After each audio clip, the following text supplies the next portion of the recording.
What's up, everybody, and welcome to ITG Daily, the show that brings you the hottest in gaming news. I'm Drew Bosley. You can find me on Twitter at ArtisticGamer28, and that is the one, the only. It is Scott Savage. You can find him on Twitter at Savage. Scott, mixing it up a little. Mixing it. What's happening, man? What's going on? Oh, I'm feeling like it's Christmas right now. There's some things I can't talk about, but between all the games releasing now and Cyberpunk update, it's a good time to be a gamer. Your emails inbox has been hot lately, that's for sure, dude. Even on fire. So yeah, we got a lot to talk about, where everybody can be joining us live over on twitch.tv/theofficialITG, as well as YouTube over at Inside the Game Official. You can't join us live, hit us up later. InsideTheGame.ca, podcast services and TV streaming networks around the globe. Scott, tomorrow is the day. We will be live at 1 p.m. Eastern over on twitch.tv, just like all the stuff I just said. And ESTV and the ESTV Plus app, streaming for 2 hours, Horizon Forbidden West. I'll be starting a brand new game. You can join us over there. We'll be live, like I said, for 2 hours, where we'll get into a whole bunch of things we can get into. I have limitations, but we'll be getting into the game, playing it. You'll see what the mechanics are like, how I go about playing the game, and we'll see what we can get into there. Dude, I'm looking forward to that. This is going to be a ton of fun. I was in it again last night. Like, man, I just, what a game. I don't think you're going to be putting that one down for a little while now. No, I think it's one of those ones we're definitely going to be on for a long time yet. And I'm kind of curious to see if we're going to get DLC. We got Frozen Wilds afterwards when Zero Dawn was done. And now I'm like, okay, I'm done. What else do you got? And believe me, I have a ton of stuff to do still within that game. But I'm like, okay, where else are we going to head next? But yeah, as I'm in it last night, I get messages from people. The Hoover Dam DLC or something. Oh man, it's just go really anywhere with that. So the way it worked when I was playing the game is like I reached a point where I'm like, okay, like beeline to the end of the story, right?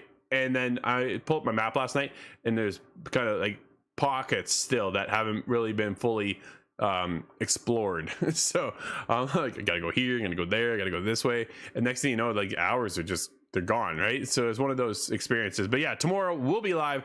You can win your very own copy of the game thanks to our friends over at PlayStation. All you have to do is follow us over on Twitter, hashtag Horizon Forbidden West, and then we'll be giving away a copy of the game over the weekend, Scott. And then next weekend, well, you're just going to have to wait to find out what we do next week, because there's something else we're working on. Man. Good times. Part of that can't talk about it. We'll talk about it later. Yeah, there's a tease too. You think something? Oh man, it just keeps getting better around here. But coming up on today's show, what isn't getting better seems to be Cyberpunk 2077 for some. The upgraded next-gen version isn't upgrading for everybody. Nintendo starts to shut down parts of the eShop, and System Shock Remake is playable. But we'll get into that. Scott, are you ready to talk today? Dude, I'm wound. I've only had one coffee today. Let's go. You know, you are like a perfect commercial for coffee. I've been avoiding coffee my whole life, but I think it's about time I come around. I am ready. Let's get going into it. It is Cyberpunk 2077. PS5 and Xbox Series X and S upgrades are a mess for EU players. This comes from Dom Pepiet over at VG247. Despite CD Projekt Red announcing the next-gen version of Cyberpunk 2077 yesterday, some players are still having issues upgrading. If you want to upgrade Cyberpunk 2077 from PS4 to PS5 or Xbox One to Xbox Series X and S, you may have been experiencing some problems. Don't worry, they are working on it. They, being CD Projekt Red, are well aware of what's going on. There is this. It's locked to your location, Scott, is the biggest problem people are experiencing. And it really comes in the fact of those who have a physical edition. Because here, believe it or not, Scott, I did it. I downloaded the game this morning to try it out to see if we would experience any problems on our end, right? And that was kind of one thing I was looking at going, okay, who else is going to experience this problem?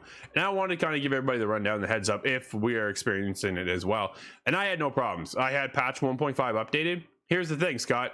We're North American, and we're not over in the EU, and they're having a different regional lock issue going on.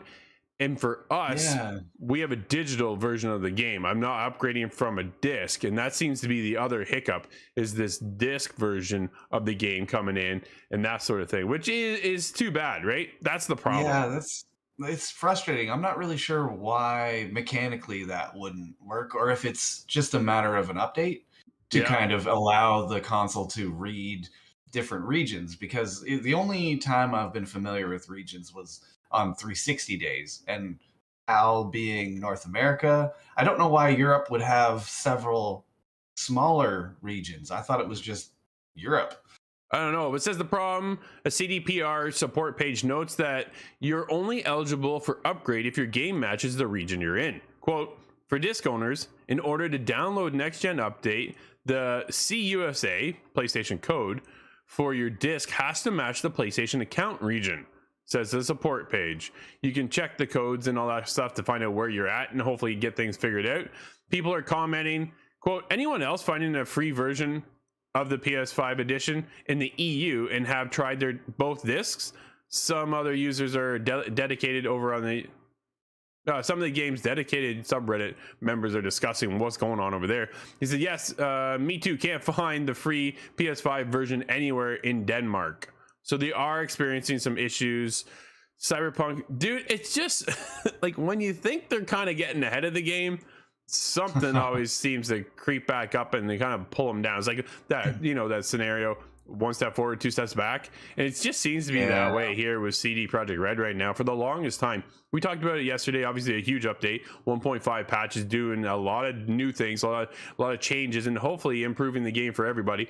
It's like that, dude, I jumped in this morning, I was like, yeah, I'm out. It looks great, it runs well, but it was the first time I've been excited about Cyberpunk in general. The whole release, that whole presentation totally worked on me. Sure. So it's such a shame. I can imagine just going to download it. I unfortunately don't have the game at this time, so it's not affecting me personally. But can you imagine getting up the morning? All right, time to never mind. That's they're just not getting the patch right. Anybody who's curious at this level, other than somebody on the outside like me, it's finally now's the time to play it. It's just disappointment after disappointment. Absolutely. And it's been 2 years, Scott, since the game even launched, right? December 10th, 2020. And like we're now into 2022 and you're just getting to this level now and it's still not working for some players. And it's just, man, how unfortunate is this They're going to have to support this game with free DLC for the rest of the decade now at this point. And there's no way that's ideal. Well, so they ended off the presentation with a little tease about some story content DLC coming. And at this point, dude, if it's not free, like good luck if anybody wants to pay for that right now, just because of how tainted this is right now. This game is, it's been upgraded for some of us, but others who can't get in, like it's just, man, you put a lot of faith into these developers. And when you come off of The Witcher 3 and how hyped everybody was after finishing that and the amount of content that went with that game, like, dude, honestly, at this point, I saw this presentation yesterday. I'm like, just give me the Witcher 3 update, please. I'm just having that thought now. They haven't reprinted Witcher 3 nearly as many times as Skyrim, but they could. It's again one of those properties that actually would sell again and again and again. So they're working on it, right? We know it's coming, and that was the thing for me is like, okay, I enjoyed Cyberpunk, but it wasn't enough for me to. Well, man, I powered through the bugs. Like I beat the game. So that says something right there. But at the same time, when I jumped in this morning, I was just like, it's more Cyberpunk. I can go change the time of day in my apartment and stuff, but I'm no longer invested into that world. And I just wanted to make sure that it was going to run over here for our North American audience so that they would know that, if you are going to get back into it, now is probably the best time. We got hit up by Kyle yesterday, a good buddy of ours who actually takes care of our website. So shout out to Kyle.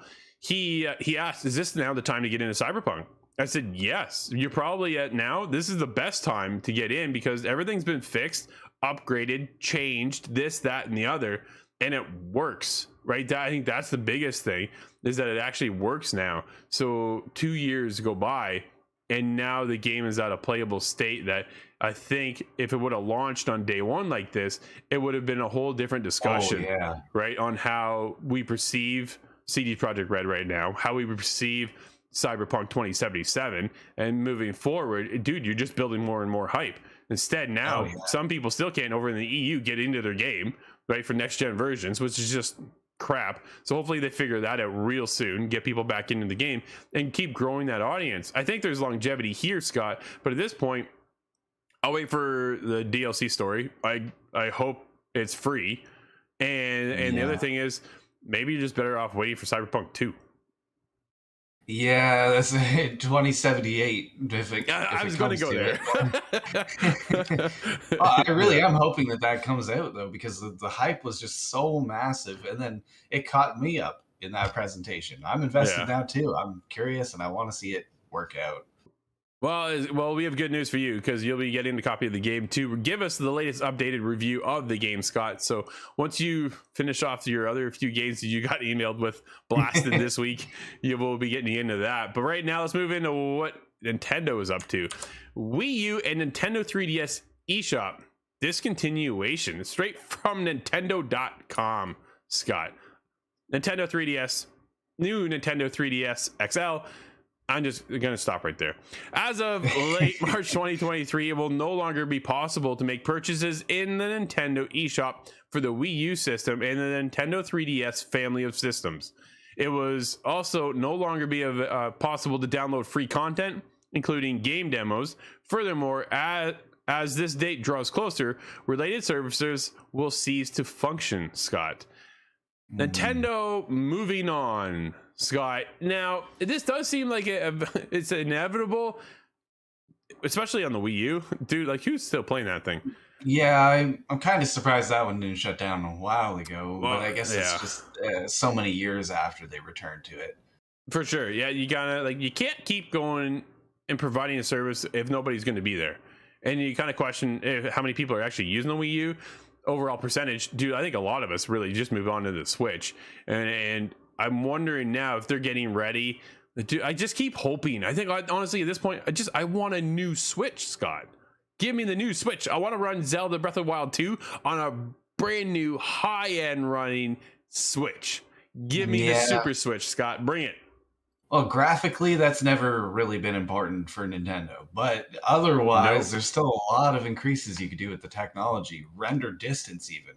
There's things that you see in the Switch now, and you go, well, that could have been better, like Apex, for example. Oh wow, that was that's so I kind of question two things with that one, right? The Nintendo hardware obviously is one function, but what about Respawn, who actually put it on the platform in the first place? If you played the game, when you go, guys, I don't know if this is the best idea, we should be doing this, because we're going to taint the mentality and mind share around this game of how good it is, well received over on Xbox and PlayStation PC, and then you bring it onto a lesser piece of hardware and it doesn't run at those kind of same standard specs. I get you're trying to capture another audience, but if it doesn't work that well, why would you even bring it there, Scott? Yeah, you're kind of turning away a whole audience in that case. Yep, absolutely. But it's a free-to-play game. So I worry about all the games that I have on my Wii U now. I'm thinking back, there's not many, to be fair. I have the disc version of everything and most of the ones that I do care for, but there's a Metabots game, and I really want to keep that going. I don't think you can get a physical version of it. So when's the last time you played it? Oh, okay. That might be like 2015. But yeah, you're worried about it, are you? Yeah, a little bit. Well, there's no F-Zero, but there's an F-Zero kind of similar game that I was running. I forget the name. I don't want to call it out. No, that's fair. It was good, and I may never see that again. Yeah, well, that system's dying, but what isn't dying is System Shock Remake is playable from beginning to end, but the devs want it done right. This comes from Chris over at PC Games N. I've heard of that site before, Scott. I'm gonna have to go check them out. It's been a long time since work began on System Shock Remastered, the full remake of the classic immersive sim that inspired games like BioShock, Deus Ex, and Prey. The Kickstarter was fully funded back in 2016, but it seemingly had quite a slow development. It's had numerous release estimates and it's shot past them all. Well, we know how games have been struggling lately to get it out on time. Yeah. Yeah, so here's a good thing though, Scott. They didn't release it. Like honestly, Yeah, they've made the right decision by the sounds of it. At least, absolutely. if there's any sort of issue, that is the right decision. Yeah, I absolutely agree with that. In the new February 2022 update on Kickstarter, developer Night Dive gives a positive update in the System Shock remake. As it stands right now, the team says System Shock, quote, can essentially be finished from beginning to end, end quote, with the focus on, quote, polishing up the levels and incorporating additional art, animations, and creating a ton of secondary assets, end quote. So it sounds to me, Scott, that they have the main line finished, but there's still a lot of work ahead of them. Yeah, maybe it plays in wireframe mode. Remember those? Yep. It kind of does though, right? It sounds like that's where they're at. Maybe into the next level there. But at the same point, they are taking their time. I think that's the most important thing. They're going to be judged hard here, Scott, because it is such a beloved game from way back in the day. You're pulling on a lot of nostalgia heartstrings here to get back into System Shock. So you have to do it right. Can they do it right? Are you concerned? Did you play the first one? I didn't play System Shock, actually. No. BioShock, Deus Ex, Prey 1. I've played all of those and loved them. Deus so Ex, I understand that it is like the grandfather of those games. Sure. Probably that plus Stalker makes up a lot of the DNA you see in shooters nowadays. Yep. So I understand they really do have to hit this right because it just has that pedigree to it. So I want to see them do it right so that I can finally play it in the way it's meant to be enjoyed. Yeah, if they launch it now and systems don't work, it's littered with bugs, like it's just gonna the NPCs just explode for no reason. Yeah, you don't want that. Cars drop in no, there are no cars in this world, but you know what I mean. Like it's just if it's littered with bugs, I think they're at the right point right now where they are going to take their time, polish, look at secondary assets, make sure everything is up to the level and standard that everybody's already holding the original title at. And if you can't meet those standards, then there's no point in even releasing your game because it'll be slaughtered right across social media and everywhere else. And everybody just wants a good game. They'll wait. Dude, we've been waiting for System Shock since how long ago when that released? We can take your time. Just take your time, Scott. But no one's going to take their time when it comes to returning to the Rapture in a Netflix BioShock film. Really? I'm excited about this one. Well as the upcoming System Shock TV series. Scott, another one. We've seen a ton of games now get ported over to television and movies, and some of them are working, some of them are not. Immersive sim fans can also look forward to the newly announced BioShock movie. It's being made in partnership with Netflix, 2K, and Take-Two Interactive. No explicit details were shared in Netflix tweet, but based on the quote, we can safely assume the film be retelling the first game, set in the dystopian underwater city of Rapture. How excited are you for this, Scott? Are you worried at all the transition of video games into movies? That's something that doesn't worry me nearly as much as Netflix handling of anime is just downright disgraceful. I have to say that. But in terms of video game property, I think there's a lot more confidence there. And having Take-Two and the like part of it, then that takes away a little bit of the worry for me. And there's a huge amount of content that could go into just in BioShock 1 leading up to BioShock 2. I mean, that could be a whole trilogy of a game on its own. Sure. And oh man, I'm super excited for this one actually.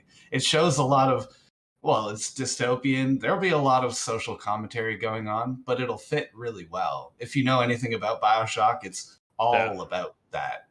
One idea versus another, the power of many or the merit of one. You know, it's gonna go through a whole lot of that. So clearly, we all know I'm not a BioShock gamer whatsoever. So Scott, I probably won't watch it if I'm gonna be honest. But being a big BioShock fan yourself and playing Rapture, like you know that whole BioShock 1 in and out. So are you worried that they're not going to be able to pull off something that's achievable and surprising because you already know the outcome of the full story? Well, 5 minutes, well, 2 minutes before it launches, I already know what the twist is. So I don't know if they're Right. gonna have to rework that because it's central through the whole game, really. Yeah. But now I'm wondering, is this live action or is this going to be some sort of an animation? Sure. Because they've done that in the past and it's worked well, especially in the case of Godzilla, actually. Yep. Yeah. Yeah. Definitely. But Right. who's going to play these characters? Who's going to be Ryan? You know, who's going to be the dentist that you find in the very beginning of the game? Oh man, there's a lot of really good opportunity here. Well, there's more opportunity for Sonic as Sega announces third Sonic the Hedgehog movie along with a new live action TV show. Comes from David over at PSU. After the success of the first Sonic film and one more to release soon, it's no surprise that Sega is coming back with a third movie. Announced yesterday, not only is a third film in development, but a brand new live action TV show. The news was sent out through a press release from the publisher / developer expressing his excitement of these new projects. Scott, another Sonic is on the way. Are you excited? Well, the first one wasn't very exciting to me. I enjoyed it, man. I enjoyed it. Oh, but that motorcycle scene, oh, I laughed so hard. It was so bad. But really, I want them just to do a Robotnik movie and just yeah. put Jim Carrey on the movie for 90 minutes and that'll be gold. Well, maybe this will excite you then, because Paramount Plus has renewed the Halo TV show for a second season. It comes from Joshua Robertson over at The Gamer. Paramount Plus has announced that it has already ordered a second season of the Halo TV show, despite the first season not airing until March 24th later this year. The studio There's a lot of confidence in these. Oh man, seriously, right? Like that shows confidence in what they've already crafted with season 1 if it hasn't even been released. The studio has announced a slate of new projects coming in the near future, one of them being a second season of Halo, helmed by Brave New World director David Weiner. Paramount Plus doesn't reveal when we can expect the new season to drop, but seeing as the first season hasn't even aired yet, it will likely be a while. Scott, are you excited for Master Chief and to have a Halo TV series? I actually am. I want to see how they handle this one. Yeah. Because I've seen, I believe it was Peter Jackson's kind of collection of them, and that was really good. Swords of Sanghelios is a song that still plays in my head when I play Halo. So I really want to see it do well, but For sure. I wonder if they're going to do something like LS Star Wars, where we get the middle of the story first, and then a prequel, and then the sequel, in much the same way that the games are released. So I'm curious as to what the subject matter is going to be. Yeah, no, we'll see what happens. Scott, from there, we also got some other news going on. The original Halo composer sues Microsoft over unpaid royalties, and it could delay the Paramount TV show. This comes from Wesley LeBlanc. Yeah. The original composer for Microsoft's Halo franchise is suing the company over unpaid royalties that go back as far as 20 years, according to a new report from Eurogamer. Marty O'Donnell and Mike Salvatore are also exploring the option of suing an injunction on Paramount's upcoming Halo TV series. In such an injunction is secured, it could delay the show's release. Yeah, it sounds like it stems from, I've just read a little bit of Marty O'Donnell's posts on Twitter and such like that. He can't talk about everything, of course, but of course not. It sounds like it was just a contract that began 20 years ago and it just hasn't been handled properly. I think both sides are claiming that there's been breaches, so it's nullified, but it's going to take a team full of judges to figure that one out. Well, there it is. Scott, that's the end of today's show. We do have a game that's out today. What do we have? Yes, we have Getsu Fumiden Undying Moon. That is on PC now. Well, there we go. And that will wrap up today's show, everybody. Don't forget, tomorrow we'll be live streaming Horizon Forbidden West. Make sure to swing by at 1 p.m. Eastern over on twitch.tv/theofficialITG, as well as YouTube at Inside the Game Official and ESTV OTT platforms and the ESTV Plus app. This has been ITG Daily, the show that brings you the hottest in gaming news. I'm Drew, that's Scott, and we'll see everybody tomorrow inside the game.